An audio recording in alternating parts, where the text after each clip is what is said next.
Government പ്രമേയം. ബഹുമാനപ്പെട്ട ഉന്നത വിദ്യാഭ്യാസ വകുപ്പ് മന്ത്രി, അങ്ങയ്ക്ക് പ്രമേയം അവതരിപ്പിക്കാവുന്നതാണ്. പ്രമേയം സർക്കുലേറ്റ് ചെയ്തിട്ടുള്ളതാണ്. അങ്ങയ്ക്ക് പ്രമേയം അവതരിപ്പിക്കാവുന്നതാണ്. പ്ലീസ് ഒന്ന് ഓർഡറിലായാൽ നമുക്ക് കറക്റ്റായിട്ട് ഈ പ്രമേയം വളരെ പ്രധാനപ്പെട്ടതല്ലേ, അതുമായിട്ട് യോജിക്കാം.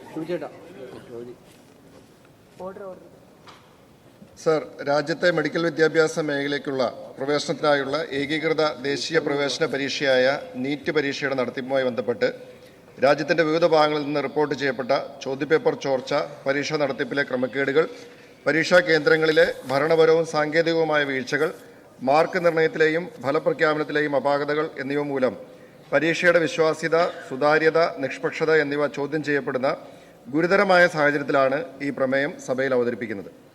രാജ്യത്തെ ലക്ഷക്കണക്കിന് വിദ്യാർത്ഥികളുടെ ഉന്നത വിദ്യാഭ്യാസ സ്വപ്നങ്ങളെയും ഭാവി ജീവിതത്തെയും നിർണ്ണയിക്കുന്ന അതീവ പ്രാധാന്യമുള്ള ഒരു ദേശീയ പ്രവേശന പരീക്ഷയുടെ വിശ്വാസ്യത ആവർത്തിച്ച് ചോദ്യം ചെയ്യപ്പെടുകയും പരീക്ഷാ നടത്തിപ്പുമായി ബന്ധപ്പെട്ട് നിരന്തരമായി ഉയർന്നുവരുന്ന പരാതികളും അന്വേഷണങ്ങളും കോടതികളുടെ ഇടപെടലുകളും പൊതുസമൂഹത്തിൽ വ്യാപകമായ ആശങ്കയും അവിശ്വാസവും സൃഷ്ടിച്ചിരിക്കുന്ന സാഹചര്യം അതീവ ദൗർഭാഗ്യകരമാണ്.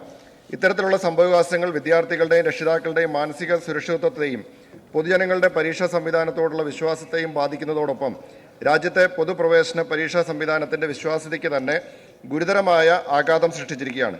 പരീക്ഷാ നടത്തിപ്പിലെ ഗുരുതരമായ വീഴ്ചകളും ക്രമക്കേടുകളും പുറത്തു വന്നിട്ടും അവയുടെ ഗൗരവം യഥാസമയം അംഗീകരിക്കാതെ ഫലപ്രദമായ തിരുത്തൽ നടപടികൾ സ്വീകരിക്കുന്നതിൽ വീഴ്ച വരുത്തിയ കേന്ദ്ര സർക്കാരിൻ്റെയും ബന്ധപ്പെട്ട കേന്ദ്ര ഏജൻസികളുടെയും സമീപനം പ്രതിഷേധാർഹമാണ്. കേരളത്തിലെ വലിയൊരു വിഭാഗം വിദ്യാർത്ഥികൾ ഉൾപ്പെടെ രാജ്യത്തുടനീളമുള്ള വിദ്യാർത്ഥികൾ വർഷങ്ങളായുള്ള കഠിനാധ്വാനത്തിലൂടെയും ത്യാഗപൂർണമായ തയ്യാറെടുപ്പുകളിലൂടെയും ആർജിച്ച അവസരങ്ങൾ പരീക്ഷാ ക്രമക്കേടുകളുടെയും ഭരണപരമായ വീഴ്ചകളുടെയും ഫലമായി പ്രതികൂലമായി ബാധിക്കപ്പെട്ട സാഹചര്യം അത്യന്തം ഖേദകരവും ഭരണഘടന ഉറപ്പു നൽകുന്ന തുല്യ അവസരത്തിൻ്റെയും സാമൂഹ്യനീതിയുടെയും തത്വങ്ങൾക്ക് നിരക്കാത്തതുമാണ്. ഇത്തരം ആവർത്തിച്ചുണ്ടാകുന്ന സംഭവവികാസങ്ങൾ നിലവിലെ കേന്ദ്രീകൃത പരീക്ഷാ നടത്തിപ്പ് സംവിധാനത്തിൻ്റെ കാര്യക്ഷമത, ഉത്തരവാദിത്തം, വിശ്വാസ്യത എന്നിവയെക്കുറിച്ച് ഗൗരവമായ സംശയങ്ങൾ ഉയർത്തുന്നു. നീറ്റ് പരീക്ഷയുമായി ബന്ധപ്പെട്ട് ഉയർന്നു വന്ന വിവാദങ്ങൾ ഒറ്റപ്പെട്ട സംഭവങ്ങളല്ലെന്നും സമീപകാലത്ത് ദേശീയ പരീക്ഷാ ഏജൻസിയായ നാഷണൽ ടെസ്റ്റിംഗ് ഏജൻസി സംഘടിപ്പിച്ച NEET UG, common university entrance test UGC CSIR പരീക്ഷകൾ ഉൾപ്പെടെയുള്ള വിവിധ ദേശീയതല പ്രവേശന പരീക്ഷകളിലും അതോടൊപ്പം staff selection commission, railway recruitment board തുടങ്ങിയ കേന്ദ്ര സർക്കാർ ഏജൻസികൾ നടത്തുന്ന നിയമന പരീക്ഷകളിലും ചോദ്യപേപ്പർ ചോർച്ച, പരീക്ഷാ ക്രമക്കേടുകൾ, പരീക്ഷകൾ മാറ്റിവയ്ക്കൽ, റദ്ദാക്കൽ, സാങ്കേതിക തകരാറുകൾ, സുരക്ഷാ വീഴ്ചകൾ, ഭരണപരമായ അനാസ്ഥ എന്നിവ ആവർത്തിച്ചുണ്ടായിട്ടുള്ളതും CBSE +2 പരീക്ഷയിലുണ്ടായ ക്രമക്കേടുകളും രാജ്യത്തെ പ്രവേശന നിയമ പരീക്ഷാ സംവിധാനത്തിൽ ഘടനാപരവും ഭരണപരവുമായ ഗുരുതര പോരായ്മകൾ നിലനിൽക്കുന്നുവെന്നതിൻ്റെ വ്യക്തമായ സൂചനയാണ്. പരീക്ഷാ ക്രമക്കേടുകൾക്ക് ഉത്തരവാദികളായ ഉദ്യോഗസ്ഥരെയും സ്ഥാപനങ്ങളെയും സംഘടിത പരീക്ഷാ ക്രമക്കേട് ശൃംഖലയെയും കണ്ടെത്തി അവരുടെ മേൽ മാതൃകാപരമായ ക്രിമിനൽ നടപടികൾ സ്വീകരിക്കുന്നതിനോടൊപ്പം ഭരണപരമായ വീഴ്ച വരുത്തിയ ഉദ്യോഗസ്ഥരുടെ ഉത്തരവാദിത്തം കൃത്യമായി നിർണ്ണയിച്ച് നിയമാനുസൃതമായ ശിക്ഷാ നടപടികൾ ഉറപ്പാക്കുകയും പരീക്ഷാ നടത്തിപ്പിലെ എല്ലാ ഘട്ടങ്ങളിലും സാങ്കേതിക സുരക്ഷയും സ്വതന്ത്ര മേൽനോട്ടവും നിർബന്ധമാക്കുന്ന സമഗ്രമായ നിയമനിർമ്മാണം കേന്ദ്ര സർക്കാർ കൊണ്ടുവന്നാൽ മാത്രമേ ഇത്തരം ക്രമക്കേടുകൾ ഒഴിവാക്കാൻ സാധിക്കുകയുള്ളൂ. രാജ്യത്തിൻ്റെ വിവിധ ഭാഗങ്ങളിൽ നിരവധി വിദ്യാർത്ഥികൾ ജീവൻ ഒടുക്കേണ്ടി വന്ന ദാരുണ സംഭവങ്ങൾ ഉണ്ടായ സാഹചര്യത്തിൽ വിദ്യാർത്ഥികളുടെ ജീവനും അന്തസ്സും വിദ്യാഭ്യാസ അവകാശവും സംരക്ഷിക്കുകയും വിശ്വാസ്യതയുള്ള പരീക്ഷാ സംവിധാനം ഉറപ്പാക്കുകയും ചെയ്യേണ്ടത് ഭരണകൂടത്തിൻ്റെ അടിസ്ഥാന ഉത്തരവാദിത്തമാണ്. വിദ്യാഭ്യാസം ഭരണഘടനയുടെ സംയുക്ത പട്ടികയിൽ ഉൾപ്പെടുന്ന വിഷയമാണെന്ന വസ്തുത പരിഗണിച്ചും ഫെഡറൽ സംവിധാനത്തിൻ്റെ അടിസ്ഥാന തത്വങ്ങൾ മാനിച്ചും ദേശീയ പ്രവേശന പരീക്ഷകളുമായി ബന്ധപ്പെട്ട നയപരമായ തീരുമാനങ്ങൾ കൈക്കൊള്ളുമ്പോൾ സംസ്ഥാന സർക്കാരുകളുടെ അഭിപ്രായങ്ങളും നിർദ്ദേശങ്ങളും യഥോചിതമായി പരിഗണിക്കുന്നതിനുള്ള ഫലപ്രദമായ സംവിധാനം ശക്തിപ്പെടുത്തേണ്ടത് അത്യന്താപേക്ഷിതമാണ്. രാജ്യത്തെ വിദ്യാർത്ഥികളുടെ ഭരണഘടനാപരമായ അവകാശങ്ങളും തുല്യ അവസരങ്ങളും സംരക്ഷിക്കുകയും ദേശീയ പ്രവേശന പരീക്ഷകളുടെ വിശ്വാസ്യത, സുതാര്യത, നിഷ്പക്ഷത എന്നിവ പൂർണ്ണമായി പുനഃസ്ഥാപിക്കുകയും ചെയ്യുന്ന തരത്തിൽ ദേശീയ പരീക്ഷാ സംവിധാനം സമഗ്രമായി പരിഷ്കരിക്കുന്നതിനാവശ്യമായ അടിയന്തരവും ഫലപ്രദമായ നടപടികൾ കേന്ദ്ര സർക്കാർ സ്വീകരിക്കണമെന്ന് ഈ സഭ ആവശ്യപ്പെടുന്നു. പ്രമേയത്തെ പിന്താങ്ങേണ്ടതാണ്.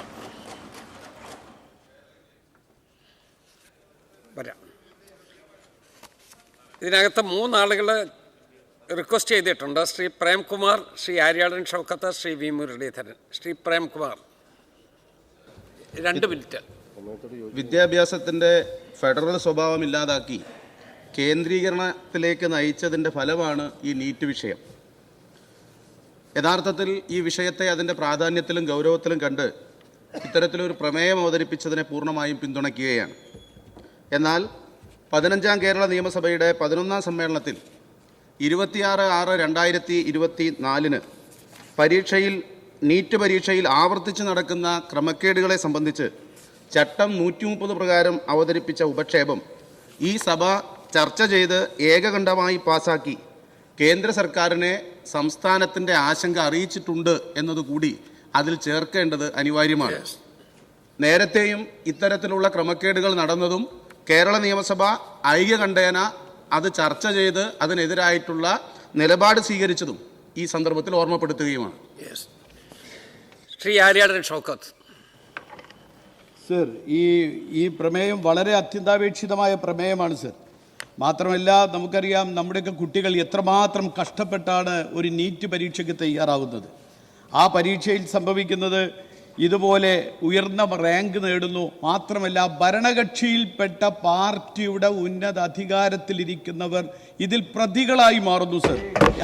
വളരെ വളരെ വളരെ വളരെ ഒരു ഭരിക്കുന്ന ഗവൺമെൻറ്റിൻ്റെ പാർട്ടിയുടെ ഉന്നത രാഷ്ട്രീയ നേതാക്കൾ ഇതിൽ പ്രതികളായി മാറുന്നൊരവസ്ഥ കാണുകയാണ് സർ.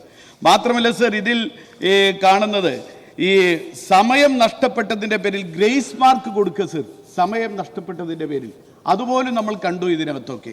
ഇതൊക്കെ മാത്രമല്ല സർ, ഇതിൽ എനിക്ക് പ്രമേയത്തിൽ ഒന്ന് കൂട്ടിച്ചേർക്കാനുള്ളത്, പലപ്പോഴും ഇത്തരം ഈ മാഫിയ സംഘങ്ങൾ പ്രവർത്തിക്കുന്നു. ഈ മാഫിയ സംഘങ്ങൾ പ്രത്യേകിച്ചും വടക്കേ ഇന്ത്യയിലെ എൻട്രൻസ് പരീക്ഷ പരിശീലന പരിപാടി നടപ്പിലാക്കുന്നവരാണ് എന്ന് പലപ്പോഴും തെളിഞ്ഞിട്ടുണ്ട്. അതുകൊണ്ട് തന്നെ ഈ പ്രമേയത്തിൽ കൂണുപോലെ വളരുന്ന മത്സര പരീക്ഷ പരിശീലന കേന്ദ്രങ്ങളെ നിരീക്ഷിക്കാനുള്ള ഒരു നടപടി കൂടി ഉണ്ടാവാൻ കേന്ദ്ര ഗവൺമെൻറ്റിനോട് അഭ്യർത്ഥിക്കുന്നത് നല്ലതായിരിക്കും എന്നൊരു തോന്നലുണ്ട് സർ. അതോടൊപ്പം കേന്ദ്രത്തിൻ്റെ ശ്രദ്ധയിൽപ്പെടുത്തേണ്ട വളരെ പ്രധാനമായ ഒരു കാര്യം കൂടി ഇവിടെ പറയുകയാണ് സർ. 1200 കേന്ദ്ര വിദ്യാലയങ്ങളിൽ സൂക്ഷിക്കാൻ വേണ്ടി കേന്ദ്ര ഗവൺമെൻറ് അയച്ചു കൊടുത്ത ഭരണഘടനാ പതിപ്പിൽ അതിൻ്റെ പ്രീആമ്പിളിൽ സോഷ്യലിസവും മതേതരത്വവും ഒഴിവാക്കിയിരിക്കുകയാണ് സർ. കേന്ദ്ര വിദ്യാലയത്തിൽ 1200 കേന്ദ്ര വിദ്യാലയങ്ങൾ ഇന്ന് രാജ്യത്തുണ്ട് സർ. അവിടെ കുട്ടികളെ പഠിപ്പിക്കാൻ അയച്ചു കൊടുത്ത ഭരണഘടനയിൽ അതിൻ്റെ പ്രീആമ്പിളിൽ നിന്ന് സോഷ്യലിസവും മതേതരത്വവും ഒഴിവാക്കിയിരിക്കുകയാണ്. ഇത് ഗവൺമെന്റ് ഇതിൽ മാത്രമല്ല സർ, പല രംഗത്തും ഈ പറയുന്ന രൂപത്തിൽ വെറുപ്പിന്റെ രാഷ്ട്രീയം നടപ്പിലാക്കാനുള്ള ബോധപൂർവമായ അജണ്ട. മാത്രമല്ല സർ, ഭരണഘടനാ ഭേദഗതി പ്രകാരം 1976 കൊണ്ടുവന്ന ഇന്ത്യയുടെ മതേതരത്വത്തിന്റെയും സോഷ്യലിസത്തിന്റെയും ആ ഭരണഘടനയുടെ പ്രിയാമ്പിളിൽ ചേർത്തതിൽ അഭിമാനിക്കുന്നവരാണ് സർ ഇന്ത്യക്കാർ. എന്നിട്ട് അത് ഒഴിവാക്കിയാണ് സർ കുട്ടികളെ പഠിപ്പിക്കാൻ.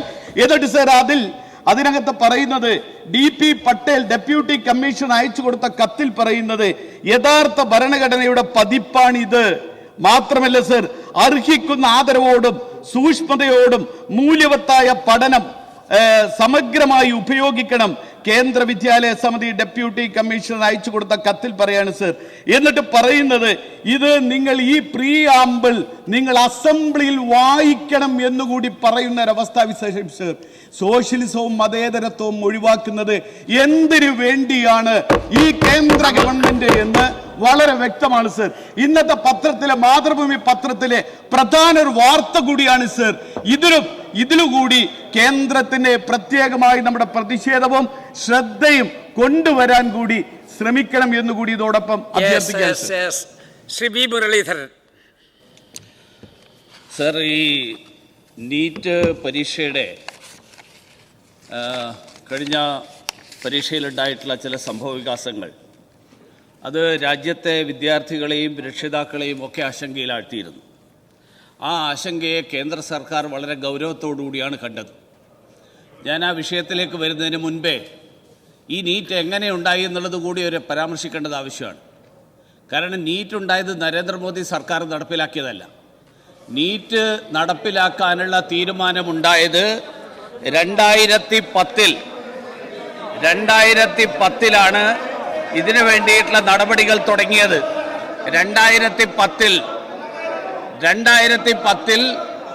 UPA സർക്കാരിൻ്റെ കാലത്ത് അന്നത്തെ മെഡിക്കൽ കൗൺസിൽ ഓഫ് ഇന്ത്യയും ഡെന്റൽ കൗൺസിൽ ഓഫ് ഇന്ത്യയുമാണ് നോട്ടിഫൈ ചെയ്തത്.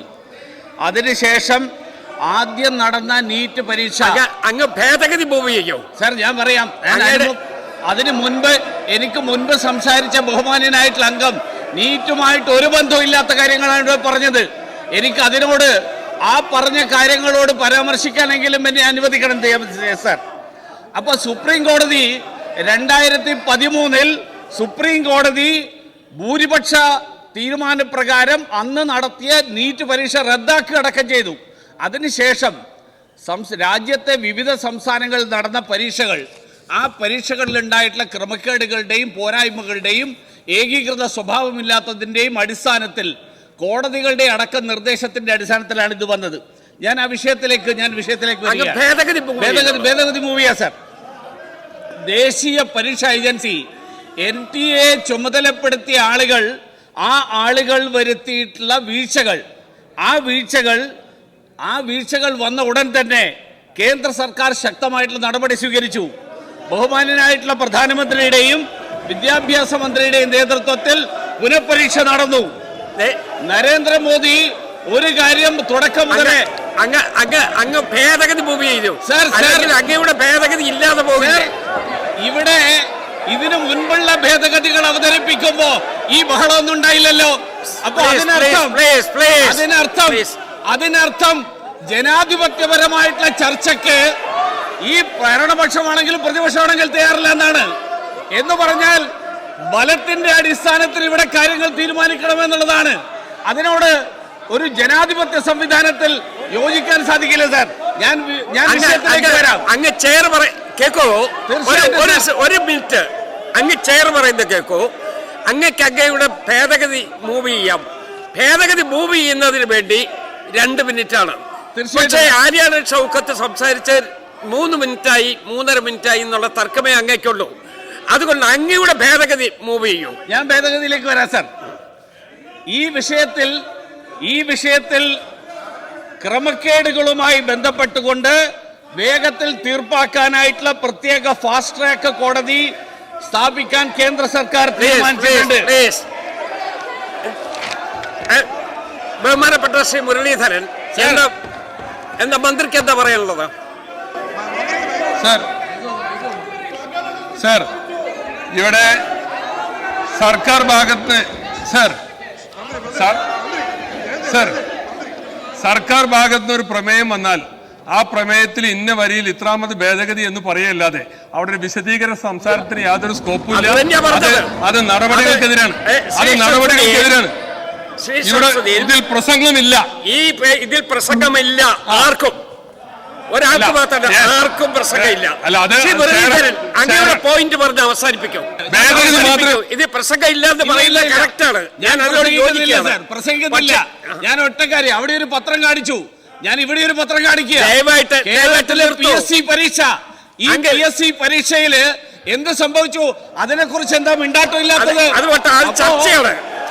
കാണിക്കുമ്പോ മാത്രമല്ല, പത്രം ഇതും പത്രമാണ്. ഇത് PSC, കേരളത്തിലെ PSC പരീക്ഷയാണ്. ശ്രീ മുരളീധരൻ, ഞാൻ മൂവ് ചെയ്യാം. പാർലമെന്ററി പ്രാക്ടീസ് അറിയാവുന്ന എനിക്കറിയാം സാർ. ദയവായിട്ട് അങ്ങയുടെ ഭേദഗതി മാത്രം മൂവ് ചെയ്യും. ഞാൻ മൂവ് ചെയ്യാം. ഭേദഗതി വരുന്നു എന്ന് പറഞ്ഞ പ്രസംഗം അതില്ലാതെ ഭേദഗതി മൂവ് ചെയ്യും. ഭേദഗതി മൂവ് ചെയ്യാം. ഈ പ്രമേയത്തിലെ രണ്ടാമത്തെ ഖണ്ഡികയിലെ അവസാന വാചകം, ആ അവസാന വാചകത്തിന് പകരം ഞാൻ ഭേദഗതി മൂവിയാണ്. പരീക്ഷാ നടത്തിപ്പിൽ ഏതാനും ചിലർ വരുത്തിയ വീഴ്ചയിൽ സമയോചിതമായും ഫലപ്രദമായും ഇടപെട്ട കേന്ദ്ര സർക്കാരിൻ്റെയും കേന്ദ്ര ഏജൻസികളുടെയും ഇടപെടലിനെ ഈ സഭ പ്രശംസിക്കുന്നു. അതാണ് അങ്ങയുടെ ഭേദഗതി. അതാണ് അങ്ങയുടെ ഭേദഗതി. ഈ ഭേദഗതി ഉന്നത വിദ്യാഭ്യാസ വകുപ്പ് മന്ത്രി ഈ പറയുന്നതിൽ ഏതെങ്കിലും ഭേദഗതി അംഗീകരിക്കുന്നുണ്ടോ എന്നുള്ള വിവരം? സർ, ബഹുമാനപ്പെട്ട ശ്രീ പ്രേംകുമാർ മൂവ് ചെയ്ത കാര്യം 15ാം കേരള നിയമസഭ പാസ്സാക്കിയ ഒരു പ്രമേയത്തെ സംബന്ധിച്ചാണ്. അത് ഓൾറെഡി നമ്മുടെ രേഖയിലുള്ളതാണ്. അത് വീണ്ടും നമ്മളിവിടെ ആവർത്തിക്കേണ്ട ആവശ്യമില്ല. ബഹുമാനപ്പെട്ട ശ്രീ ആര്യാടൻ ഷൗക്കത്ത് ഇവിടെ ഉന്നയിച്ച ഒരു കാര്യം, അതിൻ്റെ ഒരു അന്തസത്ത നമ്മുടെ പ്രമേയത്തിൻ്റെ ഭാഗമായിട്ട് നിലവിലുണ്ട്. അദ്ദേഹം കേന്ദ്രീയ വിദ്യാലയങ്ങളുമായി ബന്ധപ്പെട്ട് പറഞ്ഞ കാര്യം ഗൗരവമുള്ളൊരു വിഷയമാണ്. പക്ഷേ അത് നമ്മുടെ പ്രമേയത്തിൻ്റെ വിഷയത്തിൽ നിൽക്കുന്ന ഒരു കാര്യമല്ല. അതുകൊണ്ട് അത് നമ്മൾ അംഗീകരിക്കാൻ നിർവാഹമില്ല. അതുപോലെ ബഹുമാനപ്പെട്ട കഴക്കൂട്ടം അംഗം ഇവിടെ സൂചിപ്പിച്ച കാര്യം, അദ്ദേഹത്തിൻ്റെ കൃത്യമായ ഭേദഗതികൾ അല്ല പറഞ്ഞത്, അദ്ദേഹം ഒരു പ്രസംഗമാണ് ഇവിടെ നടത്തിയത്. നമ്മൾ ഈ വിഷയം ഇവിടെ നീറ്റ് എപ്പോൾ ആരംഭിച്ചു എന്നുള്ളതല്ല ഇവിടുത്തെ വിഷയം. കഴിഞ്ഞ കുറച്ച് വർഷങ്ങളായി തുടർച്ചയായി നീറ്റ് പരീക്ഷയിൽ ക്രമക്കേടുകൾ നടക്കുന്നു. പ്രത്യേകിച്ച് കഴിഞ്ഞ 3 വർഷങ്ങളിൽ തുടർച്ചയായി നീറ്റ് പരീക്ഷയിൽ ആവർത്തിച്ച് ലീക്ക് ഉണ്ടാവുകയും ക്രമക്കേടുകൾ നടക്കുകയും കഴിഞ്ഞ വർഷങ്ങളിലെ കണക്കുകൾ പരിശോധിക്കുമ്പോൾ നിരവധി വിദ്യാർത്ഥികളാണ് രാജ്യത്ത് ആത്മഹത്യ ചെയ്തിരിക്കുന്നത്. കഴിഞ്ഞ വർഷം ഏതാണ്ട് 30ഓളം വിദ്യാർത്ഥികൾ ആത്മഹത്യ ചെയ്തതായിട്ട് പറയുന്നു. ഈ വർഷം ഇതിനോടകം തന്നെ ഏതാണ്ട് 14 വിദ്യാർത്ഥികൾ രാജ്യത്തിന്റെ വിവിധ ഭാഗങ്ങളിൽ ആത്മഹത്യ ചെയ്തിരിക്കുന്നു. അപ്പോൾ കഴിഞ്ഞ ഏതാനും വർഷങ്ങളിലായി പ്രത്യേകിച്ച് നാഷണൽ ടെസ്റ്റിംഗ് ഏജൻസി NTA രൂപീകൃതമായതിനു ശേഷം NTA കീഴിൽ നടക്കുന്ന ഈ പരീക്ഷകളിൽ ഉണ്ടാവുന്ന ആവർത്തിച്ചുള്ള പരീക്ഷാ ലീക്കിനെ സംബന്ധിച്ചും ക്രമക്കേടുകളെ സംബന്ധിച്ചും രാജ്യത്താകമാനം ഉണ്ടായിരിക്കുന്ന വലിയ ആശങ്കയുണ്ട്. കേരളത്തിലെ വിദ്യാർത്ഥികൾ ഉൾപ്പെടെ വലിയ പ്രതിഷേധത്തിലാണ്, രക്ഷിതാക്കൾ പ്രതിഷേധത്തിലാണ്. CBSE പരീക്ഷയിൽ അതിൽ വന്നിരിക്കുന്ന ക്രമക്കേടുകളും നമ്മുടെ മുമ്പിലുണ്ട്. അപ്പോൾ ആ വിഷയങ്ങളിൽ നിന്നുകൊണ്ട് അതിലുള്ള നമ്മുടെ ആശങ്ക കേന്ദ്ര സർക്കാരിനെ അറിയിക്കുന്നതിനുള്ള ഒരു പ്രമേയമാണിത്.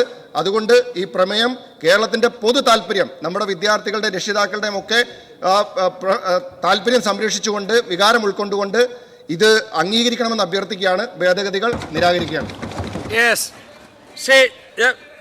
ശ്രീ കെ പ്രേംകുമാർ, അങ്ങയുടെ ഭേദഗതി അങ്ങ് പ്രസ് ചെയ്യുന്നുണ്ടോ? ഇല്ല, ഭേദഗതി തള്ളിയിരിക്കുന്നു. ശ്രീ ആര്യാടൻ ഷൗക്കത്ത്, അങ്ങയുടെ ഭേദഗതി അങ്ങ് പ്രസ് ചെയ്യുന്നുണ്ടോ? ഇല്ല, ഭേദഗതി തള്ളിയിരിക്കുന്നു. ശ്രീ വി മുരളീധരൻ, അങ്ങയുടെ ഭേദഗതി പ്രസ് ചെയ്യുന്നില്ലല്ലോ? ഉണ്ട്. ശ്രീ വി മുരളീധരൻ,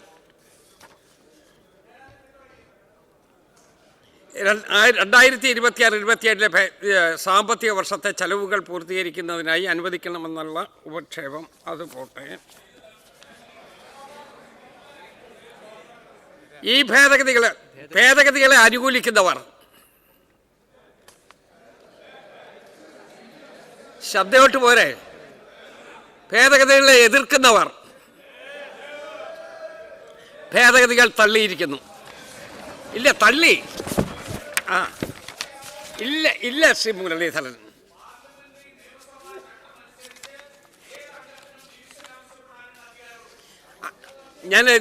നമ്മൾ തമ്മിലൊരു വാക്ക് തർക്കത്തിലോട്ട് ഞാനില്ല.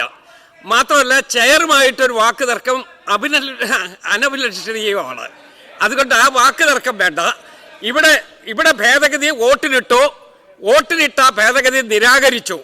ആ ഭേദഗതി ഇല്ലാതെ തന്നെ പ്രമേയം പാസാക്കിയതായി പ്രഖ്യാപിക്കുന്നു.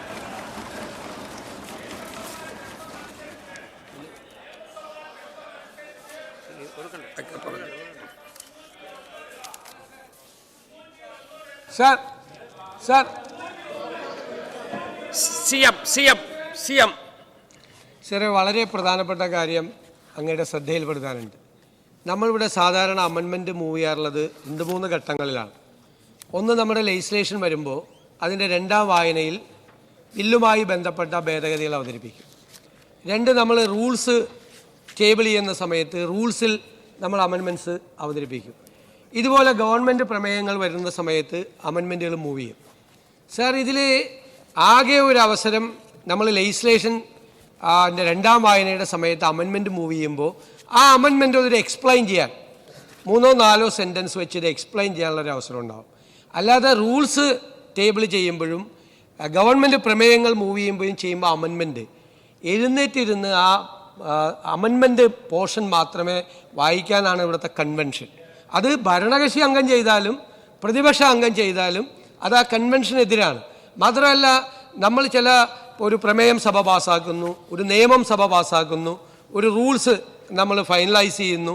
ഇതിനൊക്കെ ചില പവിത്രതയും ചില സാങ്ക്ടിറ്റിയൊക്കെ ഉണ്ട്.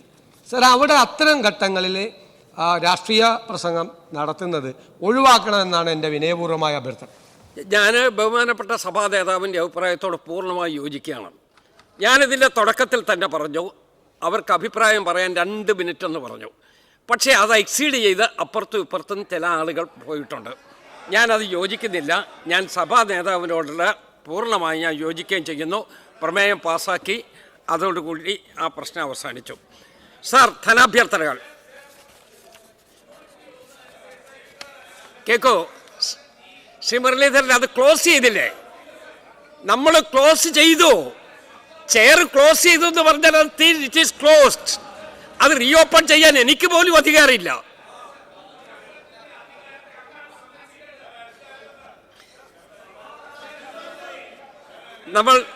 നമ്മൾ ധനാഭ്യർത്ഥനകളുടെ ചർച്ചയിലോട്ട് പോവുകയാണ്. ദയവായിട്ട് അങ്ങ് സഹകരിക്കൂ. അങ്ങക്ക് ഈ പാർലമെന്റ് പ്രാക്ടീസ് അറിയാവുന്ന ആളാണ്. അങ്ങ് ദയവായി സഹകരിക്കൂ. ഞാൻ വോട്ടിനിട്ടപ്പോൾ സഭ അത് റിജക്റ്റ് ചെയ്തു. അത് എൻ്റെ കുറ്റമല്ലല്ലോ. അതുകൊണ്ട് അങ്ങ് ഇതോട് ചെയറിനോട് സഹകരിക്കൂ. സർ, ധനാഭ്യർത്ഥനകൾ ദയവായി അങ്ങ് റെസ്യൂം ചെയ്തു പ്ലീസ്.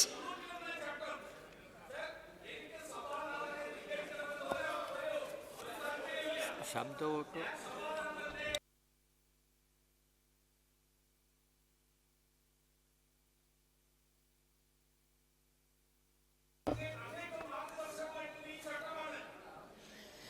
ഞാൻ അങ്ങയുടെ അറിവിന് വേണ്ടി ഒരു കാര്യം പറയാം, മെൻഷൻ ചെയ്യരുത്. സത്യം പറഞ്ഞാൽ ഈ ചർച്ച അതിനകത്ത് വരരുതായിരുന്നു. ഞാൻ സഭാ നേതാവ് പറഞ്ഞ പോയിന്റിനോട് പൂർണ്ണമായി യോജിക്കുന്ന ഒരാളാണ്. ഞാനും ഒരു 36 കൊല്ലമായിട്ട് ഇതിനകത്ത് ഇരിക്കുന്ന ആളാണ്. ഇതിൻ്റെ എല്ലാ ഡീറ്റെയിൽസും നിങ്ങൾക്കും അറിയാം, അതുപോലെ എനിക്കും അറിയാം. അതുകൊണ്ട് എനിക്കൊന്നും നമ്മളതിനകത്ത് അറിയാത്തതാണെന്ന് കരുതരുത്. പക്ഷെ നമ്മളൊരു സഭയുടെ നടത്തിപ്പിന് വേണ്ടി ചില രൂപത്തിലുള്ള ഒരു അതിലൊരു അഡ്ജസ്റ്റ്മെൻ്റ് എന്ന് പറഞ്ഞാൽ തെറ്റാണ്, എന്നാലും പരസ്പരം ഒരു ധാരണയോടുകൂടി പോകാറുണ്ട്. ഇവിടെ സഭാ നേതാവ് പറഞ്ഞതാണ് ഇവിടുത്തെ യഥാർത്ഥത്തിലുള്ള കാര്യം. നമ്മളത് പൂർണ്ണമായ ജനാധിപത്യപരമായി നമ്മൾ വോട്ടിനിട്ടോ. മാത്രമല്ല അങ്ങിവിടെ പറയുന്നത് ഇവിടെ ശബ്ദവോട്ടോ അഥവാ ഡിവിഷൻ വഴിയോ, അതാ ശബ്ദവോട്ടെടുത്തു. അഥവാ ഡിവിഷൻ എന്നാണ് പറയുന്നത്.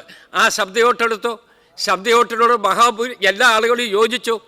അത് സഭ റിജക്റ്റ് ചെയ്ത ഒരു കേസ് നമ്മൾ പിന്നെ റിട്ടയർ ചെയ്ത പോലീസുകാരൻ പോലീസ് സ്റ്റേഷൻ ഉണ്ടാക്കാൻ പറ്റുമോ സാർ? അതുകൊണ്ട് ഇല്ല, ദയവായിട്ട് അത് റിജക്റ്റ് ചെയ്ത് പോയതാണ്.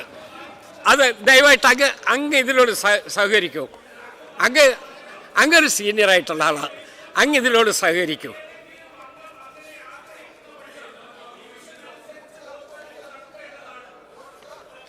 Yes ദയവായിട്ടിരിക്കും please.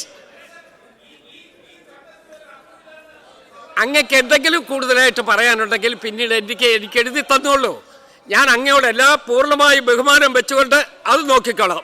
ദയവായിട്ട് ഈ പൊതു ചർച്ച നമുക്ക് അത് സമയം അതിൻ്റെ കളയണ്ട. സാർ, ഞാൻ പറയുന്നത് അങ്ങ് ഞാൻ ബിസിനസ്സിലോട്ട് കിടക്കുകയാണ്. നിങ്ങൾ ദയവായിട്ട് ഇരുന്നാൽ മതി.